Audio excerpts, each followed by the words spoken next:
Hey everyone, this is the Geeky Panda here from the Geeky Panda blog with my friend Chris. Tommy Sports for Anubis. She's lostcontrol.net. Now here we're going to be talking to you about a very important thing. We're going to be talking about military themed cosplays, the how-to, the know-how, all that stuff. What to expect, what to buy, what to do, how to act yourself, everything. So first and foremost, if you want to do a military themed cosplay, whether it be from a video game, an anime, or elsewhere, you have to keep this in mind.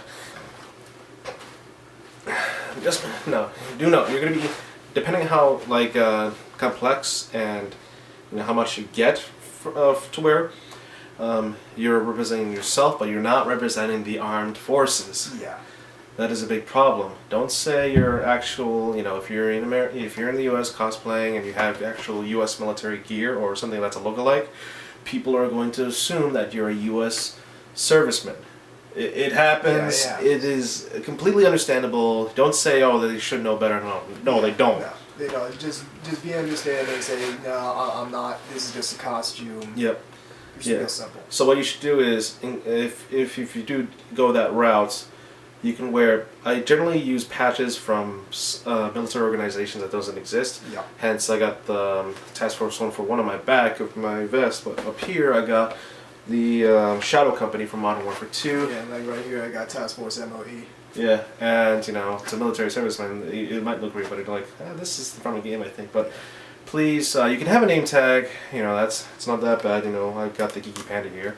But please don't wear anything that represents a rank, because if you go rank, patches, and flag, then you're masquerading as a military personnel, which is actually against the law. Yes. So please be mindful, be respectful. So that's what we're saying: be mindful and respectful to the military servicemen out there, and just you're not representing them. You're representing something else. It's just a costume. So don't be doing it just to get the star treatment. Yeah. So after that, now we can talk about the. When you talk about the jewels, the groundwork. So obviously, you're watching this video, you're gonna be like, "Hey, I want to do a cosplay from Call of Duty. Where should I start?" Well, first and foremost, let's just do a quick 10-second wrap up of what we're wearing right now. Chris, what is your loadout? Right now, I got the Shenzhen Tactical Apothecary Plate Carrier. It actually doesn't have plates in it; these are books. It's got this really cool pull tab underneath here. If you yank on it, it makes it really easy to just rip the thing off. Also got a PASGT helmet, a GoPro mount, little other camera here, my own custom polyurethane cat ears, Velcro to it. That's awesome. Yeah. And we're rolling with the Marpat pants. Marpat Desert camo pants.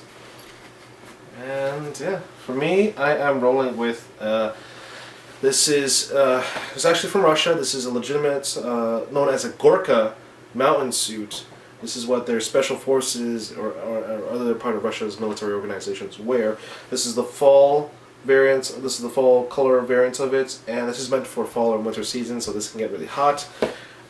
Basic plate carrier, nothing on the side, is front and back, and it's basically, and the Gorka has like a hoodie I can wear, but this is incomplete for me because I'm not wearing the pants, because I'm going to sweat more. If I wear the pants, I just get my shorts, so this is like a basic loadout if I were to go airsofting. So now, the people are going to be saying, okay, we're going to, I want to buy this stuff, where do I start? Well, let me ask, let's both ask us this. How much are you willing to spend? Yeah, that's what it really comes down to. Yeah, this isn't the most cheapest hobby ever. Cosplay isn't cheap, airsoft isn't cheap.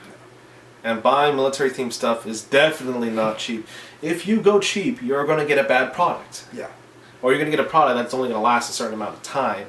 So overall, I think what you should do is basically really think about how much are you willing to spend. If you're not willing to spend at least $100 or $140. 140 is a good baseline. 140 to 160 is a good baseline. If you're not willing to spend that much and cookie cutter everything, it's not going to work out for you. It's really not going to work out for you. Like if you want to do something for Call of Duty, it's just going to look stupid. You don't want to be the guy that wears woodland BDUs with sneakers. Sometimes maybe even a backpack. You don't want to be that guy. What your basic needs are the BDUs, which is known as a battle dress uniform. Yep. You know, they could be anything, whether U.S. or foreign. You need combat boots, standard. And, if need be, and most likely, I should say, a vest. Yeah, any kind of vest, body armor, plate carrier, a chest rig, something like that. Something that goes down in front of you and like holds magazines or holds a sappy plate or something like that. Now, just beware, this is all going to add up. So, Yeah. the best place to hit if you're light on the wallet is your military surplus store, which, if you live near a military base, they definitely should have at least one or two of them around. But if you don't have one around you, online shopping is your best way to go. Like, most of my stuff, including this, I had to import this from Russia. This Gorka mountain suit was $160 for top and bottom. And that was just for the mountain suit. Yeah, you don't want to imagine what I paid for shipping. So online is going to be your best option. eBay's nice, but, you got other competitors out there. They got really cheap, really cheap bad products on there. But airsoft websites are really good, really useful, just to get the gear and the BDUs and all that. And the combat boots are really easy. You can find a good deal on them. As far as, as everything, like 160 to 200 should net you basic loadout. Yeah. Don't expect like the most advanced like helmet, gear, pouches up the yin yang, knee pads, elbow pads. Don't expect that. 500 maybe. Anything over than 500 is like a good even, like you get all the gear that you want. Yeah, and you're ready to 500 roll. you'll get what you need. This is just for gear. Yeah. maybe 400 or 300 to 400. 500 is as much as I spend. Depends on what you're going for. Yeah, it depends on what you're going for. So it's just online shopping might be your best way to go, and a lot of places will accept your debit, credit card, or PayPal. Yep. So let's say hey, I'm a cosplayer. I want to do something for Call of Duty, Modern Warfare 2.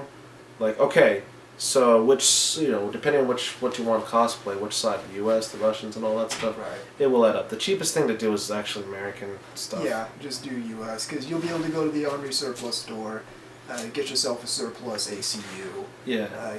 And you'll, at the very baseline, you'll be able to find a surplus ACU in an Army surplus. Yeah, and possibly combat boots as well, but don't expect anything like a German BDU set with a Flecktarn or the Russian or anything like that. So or maybe British gear, maybe. That's on like a very iffy level. Yeah.